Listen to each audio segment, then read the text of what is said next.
This video is sponsored by Dreamverse. Dreamverse is the world's first NFT and music festival. It is being held on the 4th of November at Terminal 5 in New York. It is a physical event. Really cool stuff happening. In particular, it is the first time that Bleeple's The First 5,000 Days NFT will be showcased. This is the most expensive NFT in the world at $69 million. There's a whole bunch of art stuff going on, including AR and VR experiences. That's from 12 to 4 p.m. And then there is the Dreamverse party from 8 to 1 a.m. Headlined by Alesso, various other artists there as well. Of course, the tickets are NFTs designed by a lot of money. You can buy them now. You get this sepia version, and when you turn up and get them scanned, you get this fully colourful version of the ticket itself, a valuable NFT. So check it all out. It's happening the 4th of November in New York. Check it out at dreamverse.life.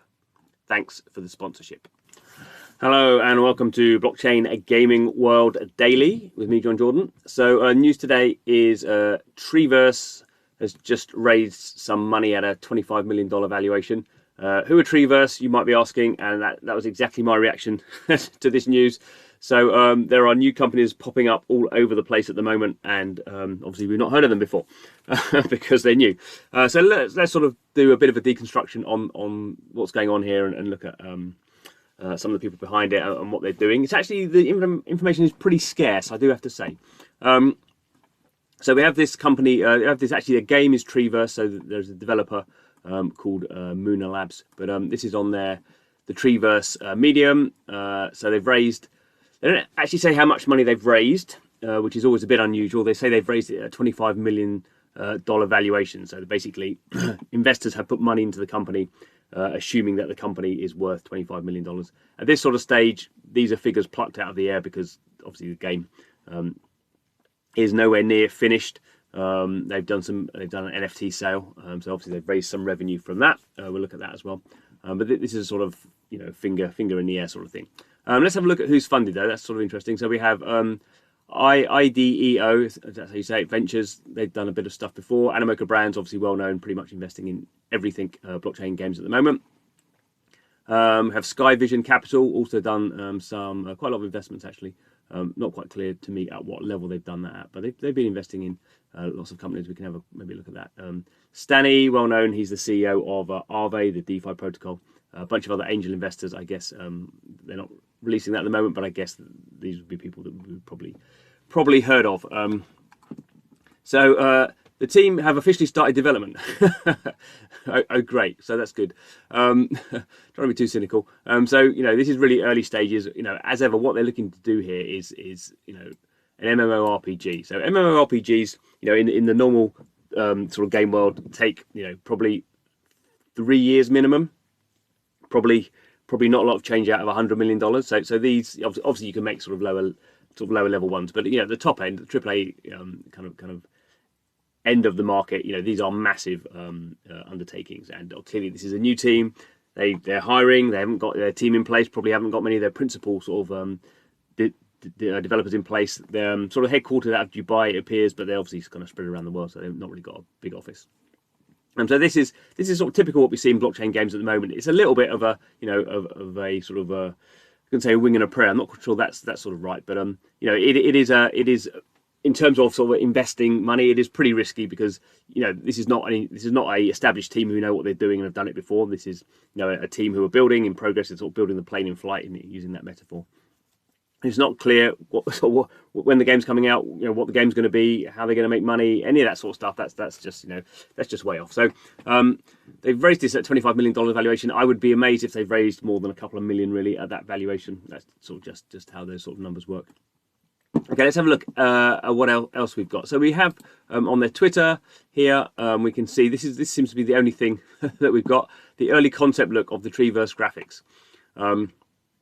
So, not only have they not really got a game, at best they've sort of got an early concept of this sort of character wandering around. It looks pretty, but, is that worth $25 million? We'll wait and see. Interestingly, I've looked at some of the other stuff, and they're suggesting this is sort of, as well as being an MMORPG, there's sort of like some MOBA stuff going on here.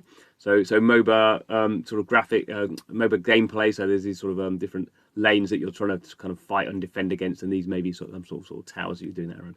That'd be pretty odd to have MOBAs in an MMORPG, but who knows? I've never designed a game, so I'm not really for me to talk about. Not a lot on there. Yeah, so there's not really much on their Twitter feed. So there's this guy here. I assume it's a guy, Lupify.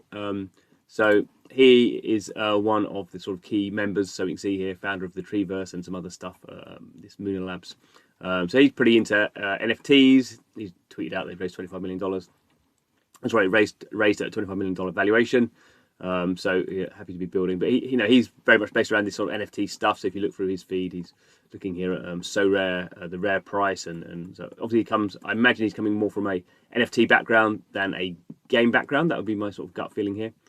Could be wrong on that one. We wait to see.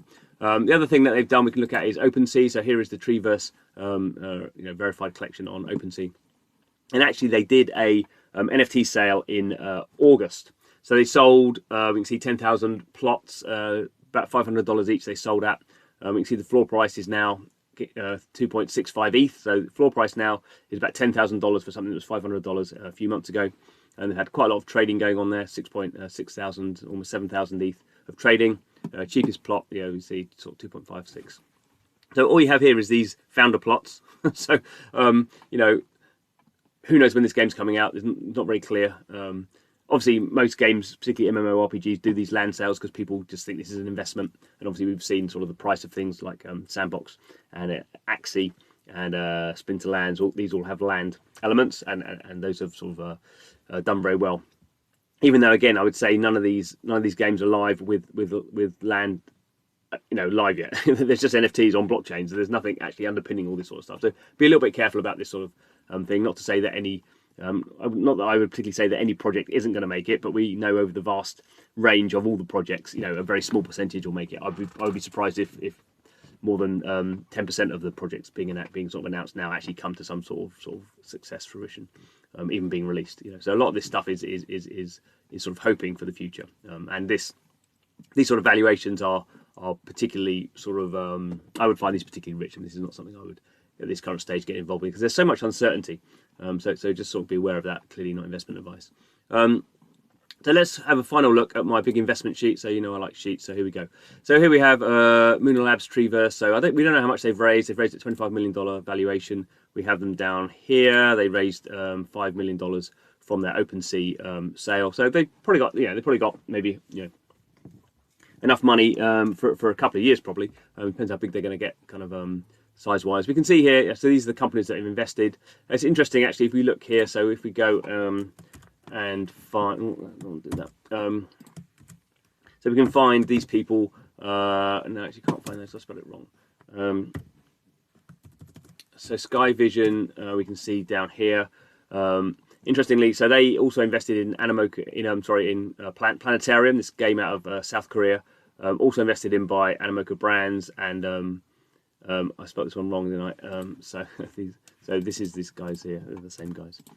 So we can see here that Animoca Brands, IDCO, and Sky Vision, and actually this is Stanny again. So these four investors have all previously invested in this company, Planetarium, have also invested in this Treeverse project. So we can kind of sort of see some sort of patterns around how these sort of investment sort of groups are sort of working together. Obviously, they must think they have good sort of taste, I guess, as all investors do, because they've all invested again into the same projects. So that's sort of interesting. You start to see these patterns about people who invest into the same projects. I mean, obviously, we've got Animoca Brands, the most active in the space. So Animoca Brands, we've got 33 different. Animoca Brands have invested in they've raised money and they've invested themselves in lots of different things. We have other people like Alexi.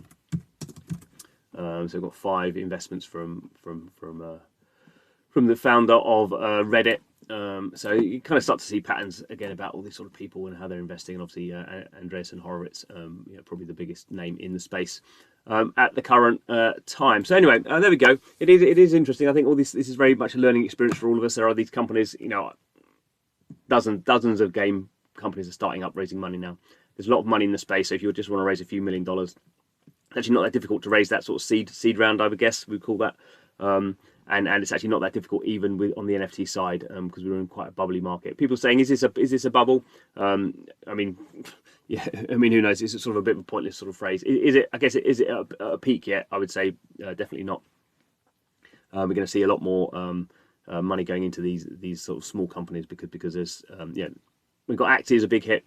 We've got a few others that are sort of up there, but you know, over the next sort of kind of couple of years, this is a big opportunity. So we're seeing lots of people entering the space. So I expect to see this sort of continuing, and we'll keep an eye on it in my big spreadsheet. Anyway, thanks for watching. This is Blockchain Gaming World. Please subscribe to the channel to keep up to date with what's going on in the sector. But thanks for watching, and see you again soon.